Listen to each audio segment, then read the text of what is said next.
कोलकाता के ज्ञान मंच में मंगलवार को समर्पण ट्रस्ट ने राष्ट्रीय संगोष्ठी का आयोजन किया। इस कार्यक्रम का उद्देश्य हिंदी की दशा व दिशा पर प्रकाश डालना था। न केवल राज्य से बल्कि पड़ोसी राज्यों से भी कई शिक्षाविद और जानकार इस कार्यक्रम में शिरकत करने आए थे। कार्यक्रम की शुरुआत प्रोफेसर सोमा बंदोपाध्याय ने की। इन्होंने अपने अनुभव से हिंदी की दिशा व दशा पर चर्चा की और बताया कि हिंदी को कैसे और अधिक आगे ले जाया जा सकता है। मातृभाषा आप सब जानते हैं कि माँ के दूध के बराबर होते हैं। मातृभाषा हमारे लिए वो भाषा है जिसमें हम सोचते हैं, हम सपने देखते हैं, अपने दुख, दर्द, खुशी, गम सब कुछ को व्यक्त करते हैं। ये किसी अन्य भाषा में संभव नहीं, चाहे वो भाषा, यानी कि मैं बात कर रही हूँ अंग्रेजी, उसका कितना ही वर्चस्व क्यों ना हो। इसी कड़ी में आगे बढ़ते हुए प्रोफेसर डॉक्टर संजय द्विवेदी ने भी अपनी बात रखी और अपनी जिंदा दिली से सबको अपना मुरीद बना लिया। चूंकि विषय हिंदी की दिशा व दशा पर प्रकाश डालना था, तो प्रोफेसर द्विवेदी ने भी युवाओं से हिंदी को और आगे ले जाने की बात कही और आज के आधुनिक दौर के साथ कदम से कदम मिलाकर चलने का आग्रह भी किया। और सबसे बड़ी बात है, जो 3 साल पहले तक अंग्रेजी इंटरनेट की सबसे बड़ी भाषा हुआ करती थी, अब हिंदी ने उसको पीछे छोड़ दिया है। गूगल का सर्वेक्षण देखिए, गूगल का सर्वेक्षण बता रहा है कि इंटरनेट पर डिजिटल दुनिया में हिंदी सबसे बड़ी भाषा है। सरकारी कामकाज के लिए 2016 तक 2.4 करोड़ लोग हिंदी का इस्तेमाल करते थे, जो 2025 में 10.4 करोड़ हो जाएंगे, 10.4%। 2016 में डिजिटल माध्यम में हिंदी समाचार पत्र पढ़ने वालों की संख्या 5.5 करोड़ थी, जो 2025 बढ़कर 15.6 करोड़ होने का अनुमान है। 2025 तक 9.7 करोड़ लोग करोड़ लोग डिजिटल पेमेंट के लिए हिंदी का उपयोग करने लगेंगे, जबकि 2016 में यह संख्या सिर्फ 2.2 करोड़ थी। ये हिंदी का राजपथ है, ये भारतीय भाषाओं की राजयात्रा है। इसके बाद वरिष्ठ साहित्यकार मृत्युंजय कुमार सिंह ने भी कार्यक्रम में आए लोगों को हिंदी के भूत, वर्तमान और भविष्य से अवगत कराया। सबसे पहले हिंदी वालों ने क्या किया कि हिंदी वालों ने कहना शुरू किया, भोजपुरी, अवधी जैसी भाषा जिसमें रामचरितमानस लिखे। इस विश्व में यदि भारतवर्ष को किसी एक साहित्य के लिए जाना जाता है, वह है सबसे पहला रामचरितमानस। किस भाषा में लिखा गया है वो? अवधी में। अवधी 8वीं अनुसूची में नहीं है अभी तक। कंगाल होती भाषाएं हैं, अवधी नहीं है।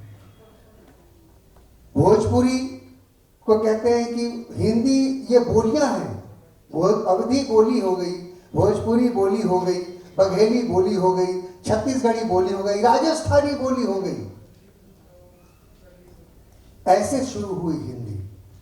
कार्यक्रम आगे बढ़ा और बारी आई प्रोफेसर डॉक्टर विजय कुमार भारती की। इन्होंने भी हिंदी की विशेषताओं पर बात की और हिंदी प्रेमियों को बताया भी कि आजादी के बाद से हिंदी की दशा व दिशा में क्या अंतर आया है। मेरी मातृभाषा भोजपुरी, बांग्ला, अंग्रेजी और अन्य जितनी भारतीय भाषाएं जो भी थोड़ा बहुत मैं जानता हूँ, उससे ये लोहा मुझे मिला है और उसी लोहे की बदौलत मैंने अपनी एक धार, छोटी मोटी धार बनाई है। हिंदी की बात करें तो मेरा काम बहुत आसान कर दिया डॉक्टर संजय द्विवेदी जी ने। बड़ी खूबसूरती के साथ उन्होंने बताया कि हिंदी की दशा जो है वो बहुत अच्छी है। हम राष्ट्रभाषा के लिए चिंतित जरूर हैं, लेकिन जो विश्व की तीसरी भाषा बन चुकी है, विश्व भाषा बन चुकी है, उसके लिए यह चिंता जो है बहुत छोटी दिखाई देती है। इसके बाद डॉक्टर ऋषि भूषण चौबे को अपनी बात रखने का मौका मिला। डॉक्टर चौबे ने हिंदी के साथ साथ विज्ञान की बढ़ती साख पर भी सबका ध्यान अपनी ओर आकर्षित किया। इन्होंने बताया कि राजभाषा को कैसे आज के दौर में आगे लेकर चलना है, ये हमें तय करना है। इतना मैं विद्वान हूँ, लेकिन गूगल ने उसमें गलती नहीं की। लगभग 90-95% उसकी शुद्धता है। तो कल्पना कीजिए, और हमें खुश होना चाहिए। मैं आपको लग सकता होगा कि मैं चैट जीपीटी या एआई का समर्थक या बहुत प्रशंसक के भाव में बोल रहा हूँ, लेकिन भारतीय जो स्थितियाँ हैं, भारतीय भाषाएं, भारतीय समाज की जो स्थिति है, बहुभाषिक जो स्थिति है, उसमें भय का माहौल अधिक है भाषाओं के प्रति। मैडम के बीच में बात आई, भय की स्थिति है।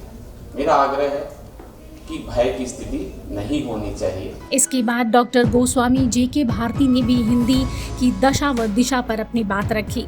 सबसे पहले आभार व्यक्त करता हूं समर्पण ट्रस्ट के इस समर्पण पर, जिसने हिंदी के प्रति, सेवा के प्रति यह सम्मान मुझे प्रदान किया। यह सम्मान मेरा नहीं है और यह सम्मान के लायक मैं अपने आप को नहीं समझता हूँ।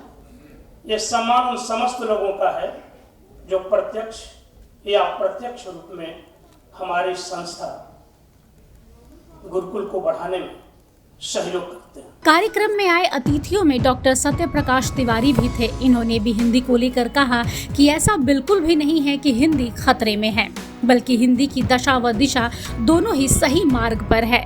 कि हिंदी में स्नातकोत्तर की पढ़ाई एमए की यदि भारतवर्ष में सबसे पहले कहीं हुई तो वह कलकत्ता में ही, पश्चिम बंगाल में ही, उत्तर प्रदेश, बिहार, राजस्थान में नहीं हुई, जिसे हम हिंदी प्रदेश के रूप में खास तौर से जानते हैं।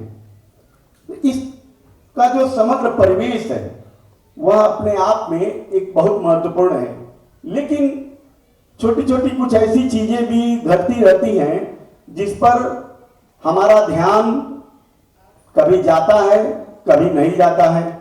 मुझे लगता है कि इन छोटी छोटी चीजों पर भी हमें ध्यान देना चाहिए, जिससे हमें यह तय करने में सुविधा होगी कि हिंदी की दिशा किस प्रकार से आगे की तरफ और उन्मुख हो सकेगी। आरजे राकेश भी इस कार्यक्रम में अपने ही अंदाज में नजर आए और उन्होंने लोगों को संबोधित भी किया। लेकिन ये जो हिंदी की दशा व दिशा, इस पर मैं यही कहूंगा, आप सब अपने आप में एक चैप्टर हैं।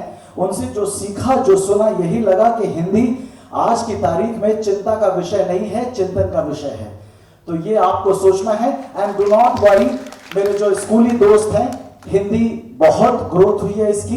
नमस्ते अगर एक वर्ड है तो ऑक्सफोर्ड डिक्शनरी में आपको मिल जाएगी। चाय ऑक्सफोर्ड डिक्शनरी में मिल जाएगी। 2022 में मोदी जी क्या चाय बेचते थे कि नहीं बेचते थे मुझे नहीं पता, लेकिन चाय वाला ऑक्सफोर्ड डिक्शनरी में मिल जाएगी। गुरु वर्ड मिल जाएगी, भाई मिल जाएगी, यानी हिंदी आप जहां ढूंढोगे वही पाओगे। मैं हिंदी रेडियो जॉकी के तौर पर शुरू किया था, आपसे मिलना बहुत अच्छा लगा and thank you so much. कार्यक्रम में अध्यक्ष की भूमिका निभा रहे थे वरिष्ठ पत्रकार विशंभर नेवर। इसके अलावा वरिष्ठ पत्रकार संजय हरलाल का, पूर्व विधायक दिनेश बजाज, मशहूर डिस्क जॉकी एवं हिंदी प्रेमी हरीश लखमानी एवं सलाहकार के तौर पर डॉक्टर जयप्रकाश मिश्र और संपर्क सूत्र की भूमिका में राकेश मिश्रा भी उपस्थित रहे। कार्यक्रम का उद्देश्य था हिंदी को राजभाषा से कैसे राष्ट्रभाषा की ओर अग्रसर किया जाए। समर्पण ट्रस्ट के द्वारा इस कार्यक्रम में सभी गणमान्य अतिथियों को सम्मानित भी किया गया। साथ ही राज्य के कई जाने माने पत्रकारों को भी उनकी निष्पक्षता व निर्भयता से पत्रकारिता के लिए सम्मानित किया गया। डॉक्टर ऋषि भूषण चौबे, स्टूडेंट से श्री संतोष तिवारी। मैं निवेदन करूंगा पत्रकार श्री प्रदीप शुक्ला, कुछ हफ्ते से शंकर कुमार यादव, सम्मान करेंगे डॉक्टर सत्य प्रकाश तिवारी से सुषमा त्रिपाठी,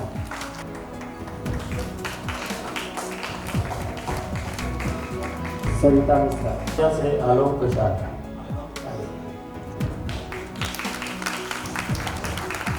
तो पश्चात अब मैं निवेदन करूंगा